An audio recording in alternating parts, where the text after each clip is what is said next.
Encontramos en el texto del Evangelio esta cuestionante que le hacen a San Pedro y que después Jesús va a responder, es decir, había impuestos, claro que sí, los había en el tiempo del Señor, había que pagarlos, este impuesto concretamente era del templo, y cuestionan a San Pedro. Evidentemente se nota que San Pedro no le agrada, inmediatamente sí lo paga, y pues para después platicarlo con el Señor, pero Jesús sale al encuentro de este momento, de esta situación, y antes de que San Pedro se lo diga, él aborda el tema. Aquí un primer punto es claro: Jesús es aquel que cumple sus responsabilidades, en este caso para con el tema religioso, es decir, este impuesto del templo. También obviamente había un tributo del Imperio Romano y que también había que pagar. Pero Jesús es ejemplo de estar al día en sus impuestos. Para nosotros esto es importante porque desde nuestra manera de entender nuestra vida religiosa, nuestra vida cristiana católica, sabemos que también con este ejemplo que nos da el Señor debemos ser puntuales en nuestros impuestos. Sí, sabemos que podemos cuestionar el uso que se les da de esta o de otra manera, pero al final nos toca como responsables ciudadanos que a ejemplo de Jesús también debemos ser ejemplares en cumplir pues aquello que se nos solicita en nuestra sociedad, pero como está presente nuestra fe en los 5 continentes, pues también debe de destacar en el país donde viva alguien que es creyente. Debe de ser el primero en pagar sus impuestos, ser puntual, ser ejemplar en esto. Porque repito, el Señor nos enseñó también a nosotros el poder ser puntuales con nuestros impuestos. Entonces es un rasgo ya que debe de ser nuestro, una característica propia de todo cristiano católico, el poder ser puntual y ejemplar en sus impuestos. Repito, después pueden venir cuestionantes si se usan, cómo se usan, de qué manera, ese es otro tema. A mí me toca mi responsabilidad de cumplir con mi impuesto como el Señor lo hace.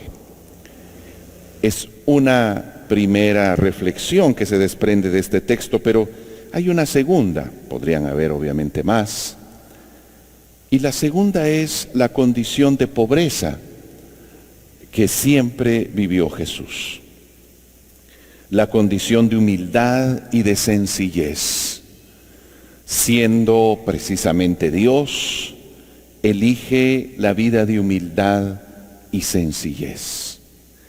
Y esto siempre hay que tenerlo presente. En medio de la situación donde estemos, siempre esa capacidad de humildad, de sencillez, es decir, de cercanía con todos. Sabemos que el soberbio, el engreído, toma distancia, se siente superior, elige a quién hablar y a quién no hablar, es a veces grosero, pesado y toma distancia. Dios, todo lo contrario, al encarnarse en Jesucristo, segunda persona de la Trinidad, pues es muy cercano, muy accesible, es alguien que vive allí entre el grupo, entre una situación de pobreza y de limitación económica. Eso es característico en toda su vida, lo sabemos desde que nace. Cuando nace no hay un lugar para él. Lo envían ahí a donde hay animales, en un pesebre. Nosotros en la Navidad ponemos algo muy bonito, muy folclórico, muy típico, muy agradable, pero evidentemente no fue así el nacimiento del Señor. Fue una situación pues de pobreza, casi de desprecio al lanzarlo hacia allá, nacer entre animales, es decir, no era un lugar apropiado, pero era lo más privado que más o menos había, y por eso al final aceptan allí, pero ya el inicio de su vida está marcado por la pobreza, la limitación. Luego este texto donde el impuesto pues tiene que ir a buscarlo San Pedro allá al pescar, pero luego su muerte. Cuando él muere no hay tumba para Jesús, le prestan una tumba. Es decir, fue algo que marcó su vida, la pobreza, la limitación económica. Y sin embargo, pues su vida es plena. Su vida hasta el día de hoy es un modelo y un ejemplo. Su vida marca el tiempo, porque cuando decimos la fecha de cada día, lo decimos a partir de su nacimiento. Es decir, el tiempo, como lo medimos, gira en torno a Jesucristo y, repito, fue una vida en la pequeñez, pobreza y sencillez, pero en medio de eso su vida es grande y ejemplar. Y por eso el valor y la importancia de la humildad y de la sencillez.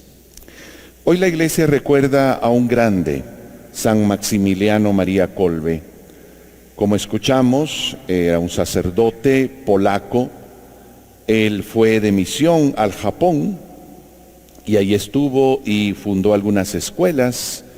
Era muy devoto a María Santísima en la advocación de la Inmaculada Concepción. Y pues al regresar a Polonia también sigue con una labor evangelizadora.